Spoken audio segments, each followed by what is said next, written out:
It's time for ROTD Weekend. So I'm just looking at the list of things that I want to talk about at the beginning of the show today and realized that they have something in common. They all make me smile, and that makes me happy. And I hope you're having a happy, wonderful day over there too. So first up, I had a question in our Facebook group recently from Janice, and Janice wanted to know what the song is that I play at the beginning of the Saturday episodes. So I'm going to play that at the end of the episode. So Janice, you can listen and hear it at the end. All of you can listen and hear it at the end. But I also just wanted to answer Janice and say that the music on this show was all composed by a company for me. It was actually my neighbor's son who was part of this company, and they're amazing, brilliant musicians, and their company was called Audio Snack. And if you like the music that plays in the show, I'll just let you know that some of the people from Audio Snack also have some songs on Spotify. If you search for Blow Pop on Spotify, you can listen to their music, and I love it. I think you will too. It will definitely make you smile. That is Blow Pop on Spotify. Now, the second thing that I want to tell you about that makes me smile is to do with this thing I've been hinting at. I think that I've told you already that I am developing something new focused on people who want to cook for two people. So it's going to be called Cooking for Two or Cook for Two or How to Cook for Two. It's getting close. We're almost there, but we don't have that nailed down yet. But yeah, it's mostly for like empty nesters who are, changing from cooking for a family to cooking for two people. Although anybody who wants to be part of this can be part of it. There are no restrictions, but that is the target. And for part of that, I want to have some products to recommend, things that are like just perfect to help make this transition, to help cook in this way. And so I am actually excited to say that I am partnering with Super Cubes, and I am in love. This is definitely something that makes me smile. So they have just sent me some samples, and you guys, these are just adorable. So Super Cubes are essentially portioned square freezer molds that you can freeze the right portion of food in. And they're square because your freezer is square, so they fit in there better. And so you can freeze them in the molds, and then you can take things out of the molds and put them into zip-top bags, or you could just leave them in there. Either way, it's kind of like big ice cube trays, okay? And so the ones that they sent me, and why I'm so excited about it, is that they are 2-cup portions, which is perfect for the way that I freeze soup and stews, and also like shredded meat. There's a whole bunch of things that I freeze in just kind of that amount.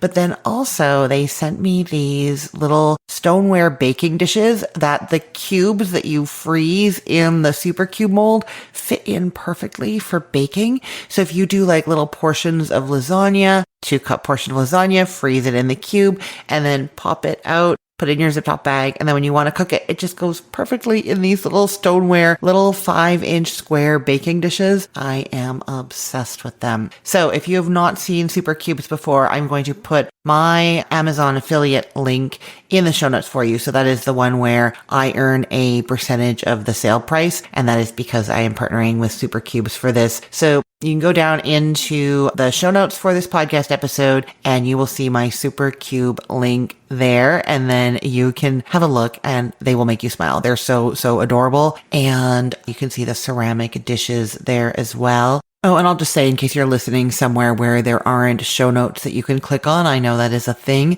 You can go to cookthestory.com/ROTD, and you want the episode for June 21st of 2025.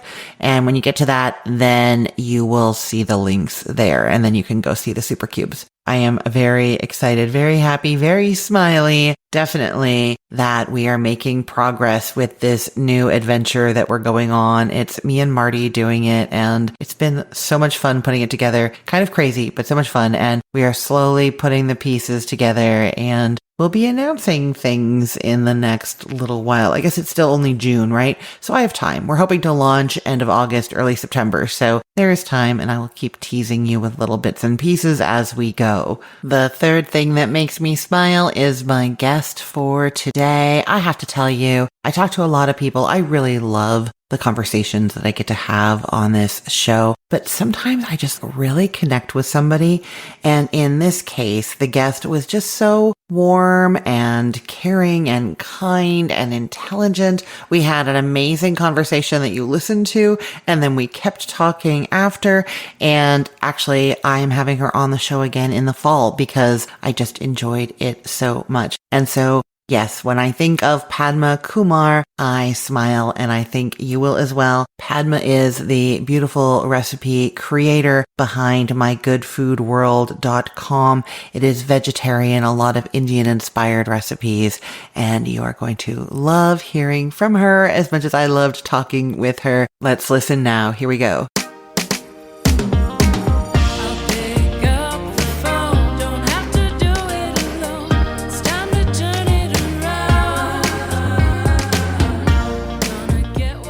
Hello, Padma. Welcome to the show. Hello, Christine. Thank you for having me over. It's wonderful to talk with you. Now, I would love to know how you got started with your website. So I'm a relative newbie to this field, and I would say that COVID did this to me.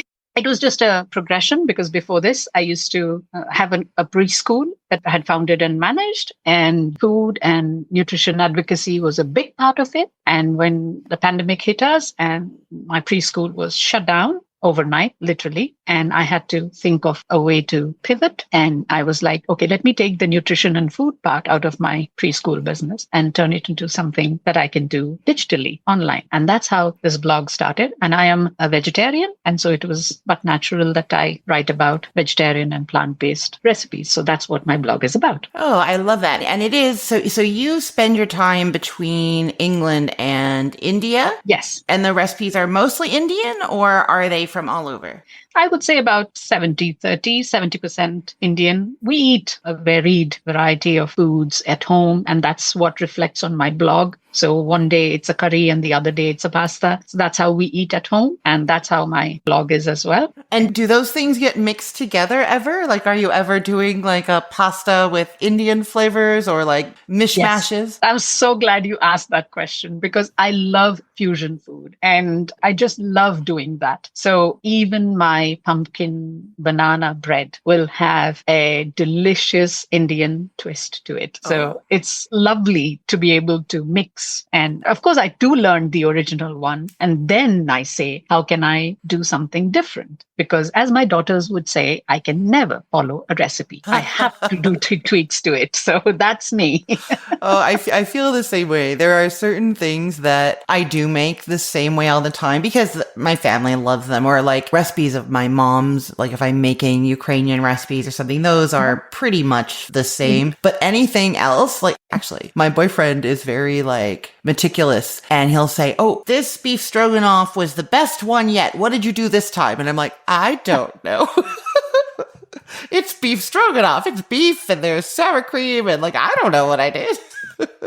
Always changing things, right? Yes. So I don't want to spoil things for later for us. Is the pumpkin bread that you're telling about that you just mentioned, is that your recipe for later? No. Okay, good, because I want to ask about it. What is the Indian twist on the pumpkin bread? It's there on my blog, but I'll tell you here. So you know how we put the pumpkin spice for making the pumpkin bread? So instead of that, I put the garam masala, which is a very Indian spice blend. And it's got a little bit more oomph than the pumpkin spice.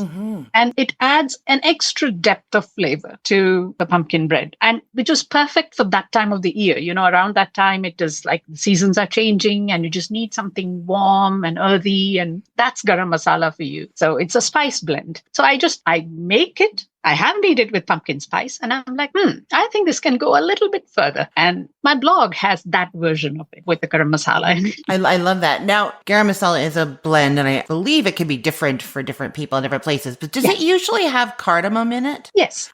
There's cardamom, there is cinnamon, there is cloves and a bunch of other spices. So it's perfect for, autumnal weather. And I love cardamom. It's one of my, it's not a secret, but I think of it as a secret. Like if I'm doing even like mulled wine or something like that, where people have a very traditional way that they do it, I put like Yeah. one cardamom pod in there, two toasted maybe first. And it's that thing that they go like, oh, this is really good. I don't usually like mulled wine. This is so delicious. And I'm like, it's that. Oh, Yeah. so good. Yeah. In fact, we did that last Christmas. We made mulled wine at home with a homemade like a packet of whole spices, all of these whole spices, the cardamom and cinnamon and the star anise and just put all of that and mulled it. And it was just so unique, So yeah, I just love playing with spices. It's so fun. Do you make your own garam masala blend? Yes, I do. And so it's my mom's recipe. It's your mom's recipe. Yeah.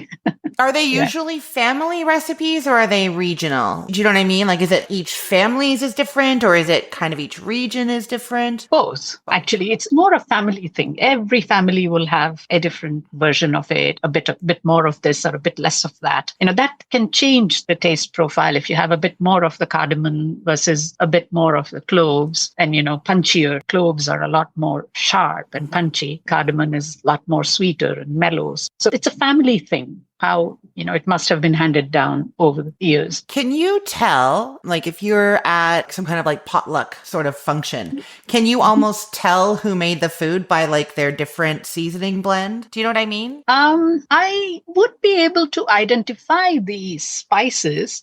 I love doing that, honestly.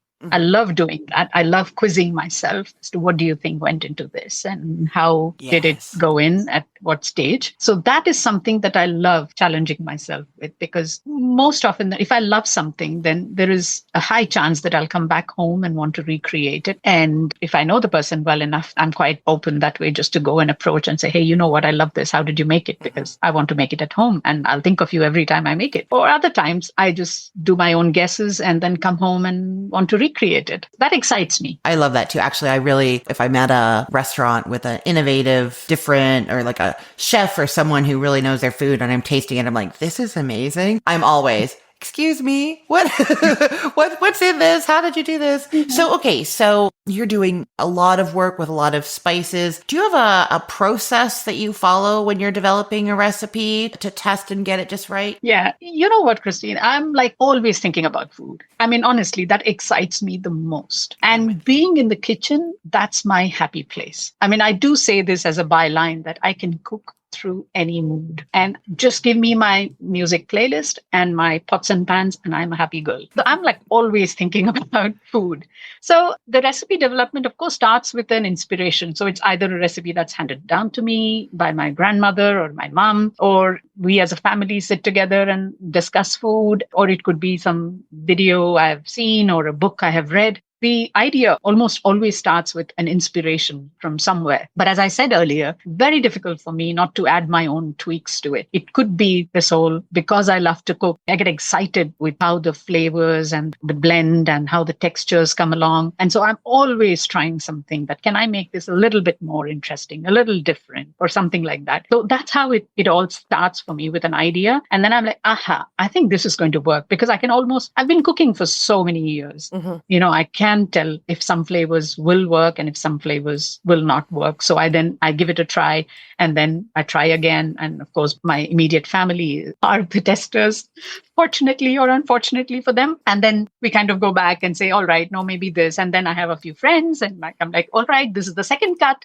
Could you please tell me whether this is what it is? And then it might just stay in my family cookbook, or it could come out on the blog. But that's how it just starts with, me thinking about food. I would have seen a recipe perhaps 10 years ago somewhere. And that will suddenly come from the recesses of my mind and like, you know what? Then I saw this and maybe I can use that technique with these ingredients or something like that. So it's like, it could be a very Western ingredient. I'll put a very Indian twist to it or something like that. And it might work, it might not work. There are many times when things haven't worked. And I'm like, all right, this is not going to see the light of the day again. So that also happens sometimes. But mostly it's something that can be developed into something. So I try it out. If I have to put it on my blog, especially, I try it out at least 4 times, if not more, before I say that, all right, these measurements are working. And then I write it down, and then I'm detached from it and just following the instructions as maybe my reader would. founded.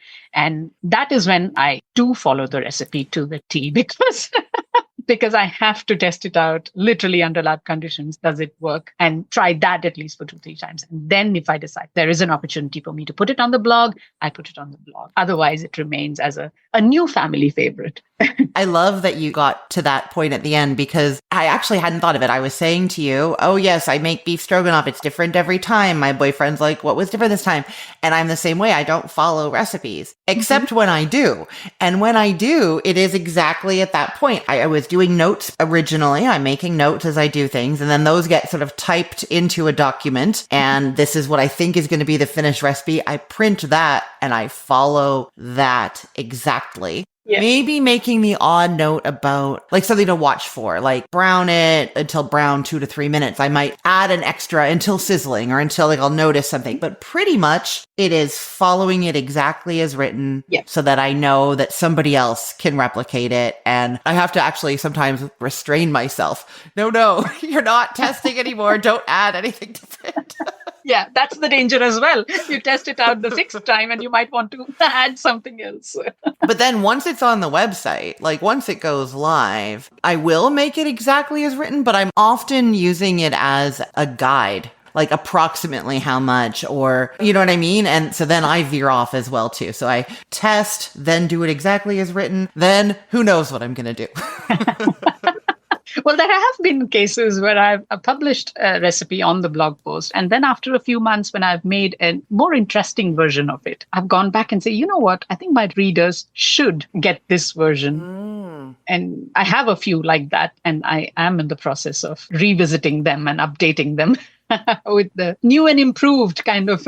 Yeah, no, I love that. And, you know, there is always room for improvement. And if we find something better, I actually have a recipe. People who are listening have probably heard me talk about this, but I'm not going to get into it hugely. But there's a recipe that's been on my site for years. And kind of like what we're talking about, I went to make it just for me and didn't look at the recipe, just was doing it from memory. And when it was done, it was better than I ever remembered. So then I had to do a side-by-side like taste test, the way it was written before and the new way that I did it, and be like, am I right? Is this actually better? And it is. So the whole testing process has started over again. You know what I mean? Like, okay, this is better. So now I need to do this. Oh, we're such food and cooking nerds, right, Padma? Absolutely.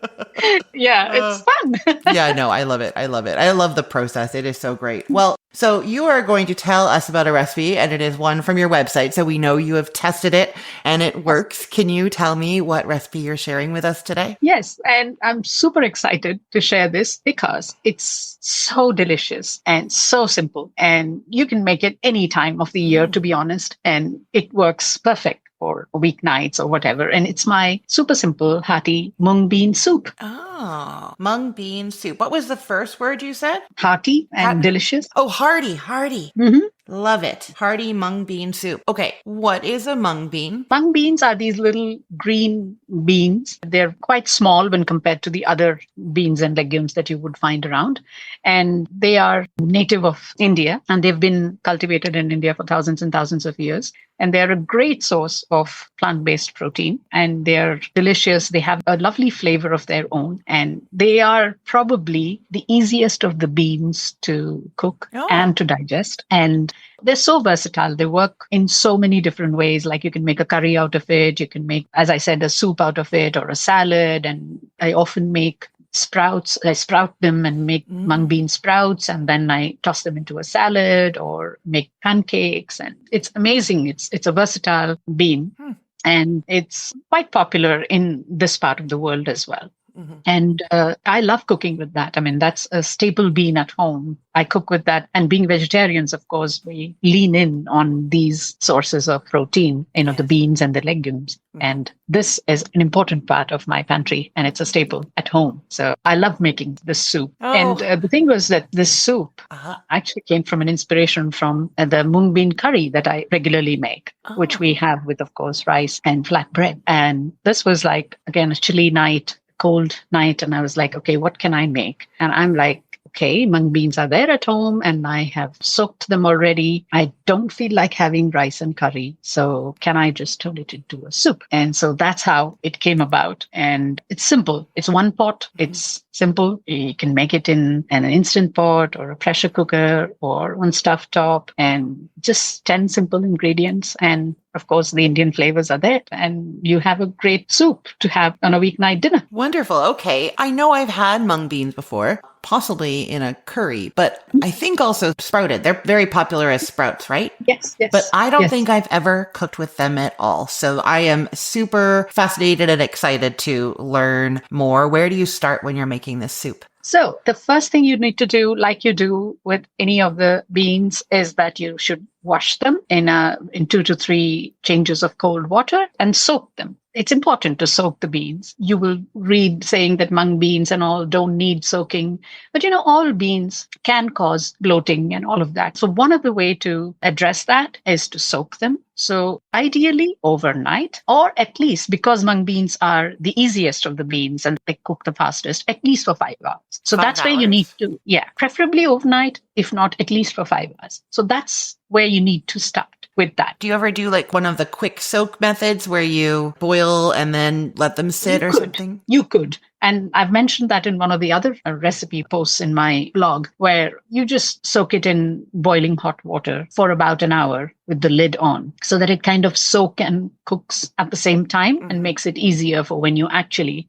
So these are all desperate measures, but ideally you should plan ahead and you would soak them at least for 5 hours, if not overnight, because that's when you get the creaminess, the natural creaminess of the bean shines when it has been soaked well. And this is true for any bean. I mean, other beans require 8 to 10 hours of soaking, but that's the only way you can bring out the natural flavors and the texture of the bean. Is that true for lentils? I know they're not exactly a bean, they're pulse, or what. I'm never entirely sure the difference, but I never soak lentils. But should I be? Not all lentils are required. But again, depends on how you're going to cook them. So say, for example, if you're cooking them in an instant pot or a stovetop pressure cooker, then you can get away with not soaking most of the lentils. But even then, something like split peas or brown lentils or green lentils will be very difficult to cook without soaking. It will take you that amount of time either before or while cooking. So if you do this before, it's hands off and it's doing its own thing, soaking and doing its own thing. Otherwise, it's going to take a long time to come to the texture that you want it to. Okay. And so that it doesn't trouble your gut and helps you digest it. I mean, it's such a good point, right? So many people claim that beans cause bloating or issues, and it is entirely possible that the beans they've been having have not been cooked properly, dealt with properly. Yes, that's where you begin with. You just make sure that you do that. So that's where I begin with when I'm making this mung bean soup. And once I've soaked it, I discard that water and give them a good rinse. That's the second way to address this whole bloating thing. Normally, I always recommend that water be discarded and you cook with fresh water. So that's done. And I usually make this either in a pressure cooker or instant pot. You can make it on a stovetop in probably a Dutch oven or whatever, but it's going to take time. I just like to quickly make my food. And so I use all the gadgets and tools that I can use to make it easy for me. So I love making it in an instant pot or on a stovetop pressure cooker.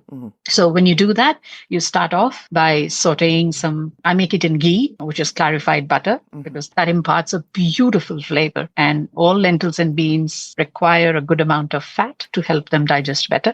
Good fats are always welcome. So of course, if you want to make it completely plant-based, you can make it in your favorite plant-based oil. And I have made it using coconut oil when I don't want to use ghee. And that tastes amazing as well. So you start off by warming up some ghee, and then you add the basic spices. Like I use cumin and I use asafoetida, and so I start with that. And I love my chilies. So I finally chop up 1 green chili pepper and I add that. You can also substitute it with black pepper, whatever works for you. And once the cumin starts to sizzle and impart a beautiful aroma, and then I would add the soaked mung beans and a little bit of salt and turmeric. Add all of this and add about 3 cups of water. So this is, say, 1 cup of mung beans, which I have soaked already. And once I've drained the water and I've added all these spices, and then I add the mung beans and another fresh 3 cups of water.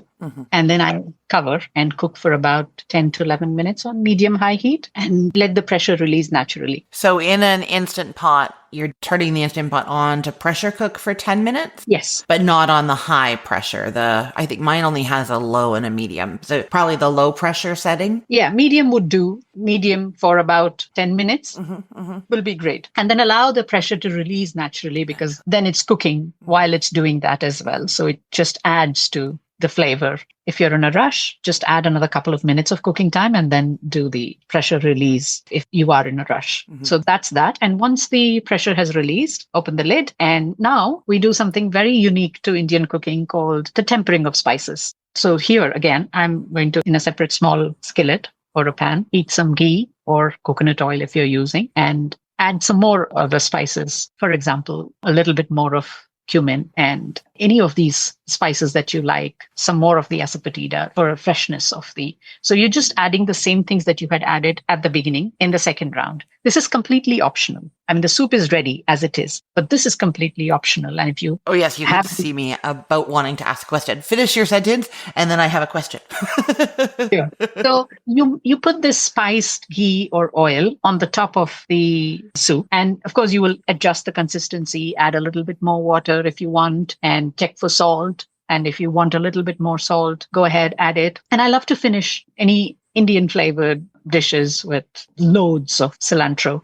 So finely chopped cilantro and a squeeze of fresh lemon and some more slivers of ginger if you want. And just add all of that into the soup and then just cover it and let it rest so that all the flavors mingle in. And this spiced ghee has gone in and mixed well. And just let it rest for about 5 minutes and then serve on its own as a meal or with any side of your choice. I mean, you could have it with a salad or with another stir fry or just on its own. It's just amazing. So yes, that's my delicious mung bean soup. It sounds wonderful. I probably have a million questions, but I'm going to keep myself to 2 and let's see where we go. So you talked about tempering the spices in the ghee. So are those whole spices? That's the whole spices that you're putting in the ghee and then you're not grinding them or anything? So some are whole and some are powdered. Like the cumin is whole and the asafoetida is a powder. I'm just cutting up the ginger into small pieces and the fresh chili pepper I'm cutting that. So some are powdered, some are fresh, some are whole. Okay. So it's a combination of flavors and textures as well. Yeah, no, that's amazing. I don't think I've ever, this is strange that I'm thinking, but I don't think I've ever toasted cumin seed and then not ground them. So now I'm like, okay, so I need to, I need to go try this. My other question is, what is a sativa? So it's asafoetida. Oh, okay. I think it is Asafoetida. Okay. So it's basically the dried sap of a plant which belongs to the fennel and the celery family. Oh, I love those flavors. Yeah. And it has a strong smell, almost, something that's often compared to garlic or really strong smell. So therefore, as you might have realized that in this recipe, I have not used onion or I have not used garlic. So in such recipes, this spice gives it that flavor. I think I've had this before. I did a series of courses they were like yoga classes at a vegan yoga studio, and they did Ayurvedic cooking. And I think this is what they used instead of onion and garlic for people who were sensitive to it. Is that possible? Yes. And that's the way it is done. So in this recipe as well, there is, just to save me time of chopping an onion and a garlic, I just didn't want to have that. Instead, I just put some asafoetida in it. And also it helps in digesting the beans better. So the cumin, the ginger, and the asafoetida together make the bean a lot easier to digest. Oh, I'm having such a wonderful, powerful memory. We would have amazing food all the time while I was there, but they would do toast with nutritional yeast, and I'm not going to say it right, so I'm not going to try right now. And the asafoetida. Yes. And it was like amazing Parmesan garlic toast kind of thing. Yeah. As I said, when you open the bottle, it's quite off-putting, but when you use it, it's an amazing spice.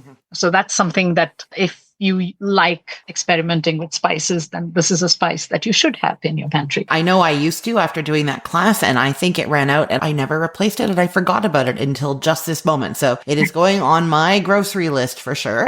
And I already have cumin seed that I always grind up. So I am also going to try that. Do you make your own ghee or do you buy it? I make my own. It's easy. It's because I'm very particular. I've grown up eating ghee. And there's a particular stage or flavor of caramelization that I like, which I don't normally find in store-bought ghees. So when I make it at home, I can take it up to that level of caramelization that we love as a family. And it's part of ingredient prep for me. Making ghee is just part of that. So I am going to say that I would love to have you back on to tell me, I know it's so basic to you, but I've tried making my own ghee and I think I'm burning it, but what I'm hearing is maybe I'm not. And like, I want to know. So will you please come back and tell me how you make ghee one day soon? Absolutely. I'll be more than happy to do that. I can talk about food for episodes and episodes, so don't you worry. Oh, wonderful. I am so excited. Well, okay. So the mung bean soup is on your site. I will link to it for everybody, but can you let everybody know where they can find you online to see all of your wonderful, beautiful cooking? Yes, sure. I mean, my blog is www.mygoodfoodworld.com. And if you would like to receive regular updates and recipes from me, then subscribe to my newsletter because I do share a lot of tips, tricks, hacks, and also exclusive recipes for my newsletter readers. So that's another way of receiving a lot of information from me. And then I'm on Instagram as My Good Food World. So you can find me there as well and DM me. Oh, wonderful. Well, thank you so much, Padma. This has been amazing. I'm so inspired. Thank you. Thank you so much.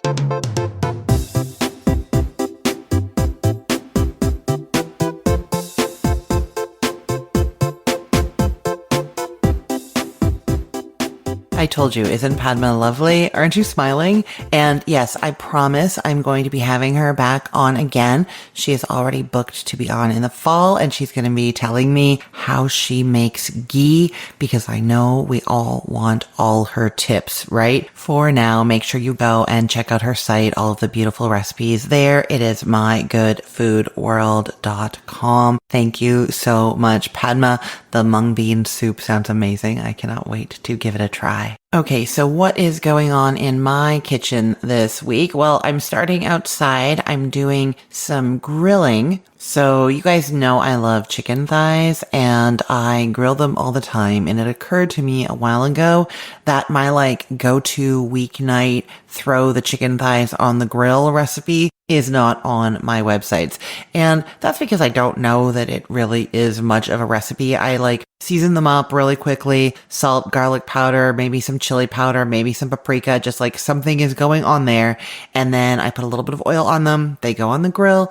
And then after they've cooked for most of the cooking time, that's when I start brushing them with barbecue sauce. And it's just something that we love and that I make all the time. Not really a recipe, but delicious enough to be on the website, you know? So this week I'm actually cooking them like that, the way that I do all the time, but actually timing it and measuring things because I don't usually do that when I'm cooking them on a busy weeknight. So that is one of the things that I'm working on this week. I'm also trying out an Instant Pot paella technique. Really, actually, what I want to find out is if I can cook shrimp nicely in the Instant Pot using just the remaining heat in the machine after cooking some rice with other ingredients. So basically, I cook rice in the Instant Pot all the time and it turns out perfect. And I'm like, okay, what if I add other things to it? I can add tomatoes, chorizo, bell peppers, all those sorts of things. Those are cooked in the Instant Pot with the rice. And then when that's done, can I stir in some uncooked shrimp, put the lid back on, and just have them cook gently? And the reason I'm thinking about shrimp in this way is shrimp are fairly delicate and you wouldn't want to pressure cook them usually. And so this just lets them cook gently in the pressure cooker, but not being pressure cooked, just using the leftover heat from everything else. And then you get your nice full meal at the end. So I am testing that. I will let you know how it goes. And I'm also working on a recipe that I am calling chicken Florentine in my head. I don't know what I will end up calling it or if it even qualifies as chicken Florentine, but basically it is inspired by my smothered chicken thigh recipe that I love so much. So basically it's like that, but with like a lighter flavor profile. It's more like towards the lemon, spinach, dry white wine, a little bit of lemon zest. It's that direction rather than the more like Cajun gravy kind of thing going on in the smothered chicken thigh recipe, but cooked in a really similar way. So that is what I'm working on this week. Those are the 3 recipes on my agenda. As to what is going live on the sites this week, it is recipes that I've told you about recently because I am so excited about them. They are finally going live. On Cook the Story, we have the garlicky, creamy shrimp pasta. Extra garlicky, creamy, delicious shrimp. I love it. You're going to love it too. And then on the Cookful, the recipe we've all been waiting for. This is the perfect avocado cottage cheese toast. And I don't want to give you too many hints about it because you just need to experience it visually when you first see the pictures, and then you are going to need to try it. It is so good. I'm obsessed with this now. I make it every, second or third day, and it keeps in the fridge like the avocado mixture. Anyways, I'm not going to tell you too much about it. I'll save that for when I actually tell you about it on the show, which is probably soon. Oh, yes, that's right. I'm looking at the calendar for this podcast. And this week, you are definitely getting to hear the full story of the avocado cottage cheese toast. Also, this creamy shrimp recipe is on the menu. And we're doing some air fryer breakfast sausages. So much great stuff going on. There's a new episode every day. Make sure you are subscribed. You can do that by just going on your favorite podcast app and searching for Recipe of the Day. You will find me there. Tap subscribe or follow, and you will get a new delicious recipe every single day. Okay, I want to say a big thank you to Padma Kumar from mygoodfoodworld.com. Go and check her out. Also, thank you to Super Cubes. I am so excited to be working with you guys, and you guys go and check them out. The link is in the show notes, or go to cookthestory.com/ROTD and look for the episode from June 21st. That will have the links to everything that I've talked about today, including those super cubes, which you need to go check out. They're so cute and useful and great quality and wonderful, but they're just so cute. And finally, I will say a big thank you to you for listening, and thank you to Janice for asking about the intro song. That is coming right up. I'm Christine Pittman from cookthestory.com, thecookful.com, the all-new chicken cookbook, and from this podcast, Recipe of the Day. I hope you have a great weekend. Let's get cooking.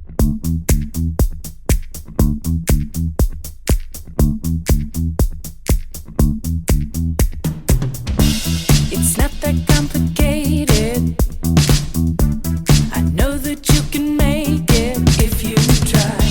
It's all yours for the taking. Just come on and follow me. I'm on the rise.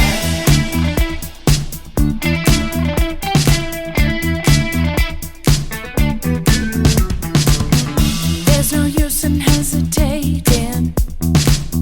You want it and I can see it in your eyes. I bet you're sick and tired of waiting. Take my hand and pull you up. I'm on the rise. I've got a feeling I can't stop thinking. No one's gonna do it for me. I've got a feeling I can't stop thinking. No one's gonna do it for me.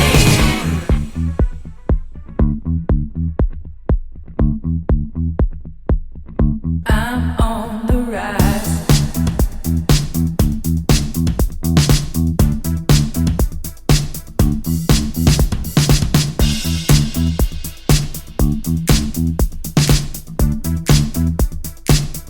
I'm on the rise.